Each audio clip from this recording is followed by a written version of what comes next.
Musk doesn't believe that Bitcoin is a bubble. In fact, he says the cryptocurrency could soar to, get this, $500,000 in 3 years. The always controversial John McAfee joins us now. John, great to speak with you. Great to speak with you. Thanks for having me on. How do you get to $500,000 in 3 years?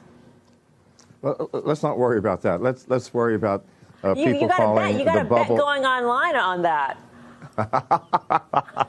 Yes, I do. People are calling Bitcoin a bubble that's bursting. Now, keep in mind that 2 months ago, Bitcoin was at $2,900, and people were saying it's never going to hit 3. Well, it hit 4 and it hit 5. If you look at the long-term trend of Bitcoin, it has been consistently up. I mean, who cares that it dropped $1,000 from $5,000 after it went from $2,900 to $5,000 in 2 months? It's still ahead from what it was 2 months ago. You know, my company is one of the largest miners in America, and one of the nice things about mining is it doesn't matter what the price of Bitcoin is. We still make money. As the price goes down, there are fewer competitors for mining, and the difficulty rate decreases, and we simply mine more coins. So I know as well as anybody what the price of Bitcoin is, and it is consistently increasing. I understand. You're going, oh, wow, the bubbles burst. Go ahead. You know, Jamie Dimon was very clear yesterday that he's a big fan of the blockchain technology, and most people actually who even, call Bitcoin overvalued or what have you, they are believers as well in the blockchain technology. These are two separate issues. So why is that Bitcoin necessarily has to rise to these heights because you're a believer in blockchain? As you do, as you believe. Well, no, I don't think that the Bitcoin rise has anything to do with the belief in the blockchain. Okay. It simply has to do with the belief in cryptocurrencies. I mean, once you start using cryptocurrencies, whether it's Bitcoin or Monero or Litecoin, it doesn't really matter.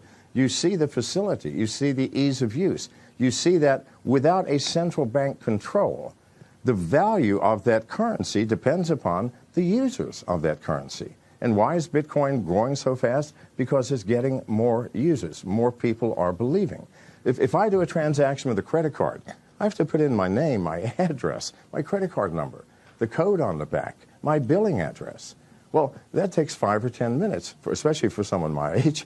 But with Bitcoin, it's 15 seconds. Give me your wallet address, here's the amount, done. Once you see the facility of cryptocurrencies, once you see how fast they are transacted, then suddenly fiat currencies, credit cards, central banks make no sense whatsoever. Maybe it's too easy, though, John. I mean, I'm sure the government would like to track where this Bitcoin is going, and they would love to tax people on this. And so if you use Bitcoin, you may not have that sort of paper trail, so to speak, as to where people are making revenues or earning money. So are you concerned that government intervention in some way could actually slow this down? Well, it can't slow it down, but there will be government intervention. Why? Because as people start using more and more cryptocurrencies, things like Monero, which cannot be tracked at all, when they start using these things, suddenly governments are going to start losing income tax revenues. And they're going to panic, and they're going to say, this is against the law. But how do you stop something that cannot be stopped? I mean, this is not something unique to America where you can just shut it down.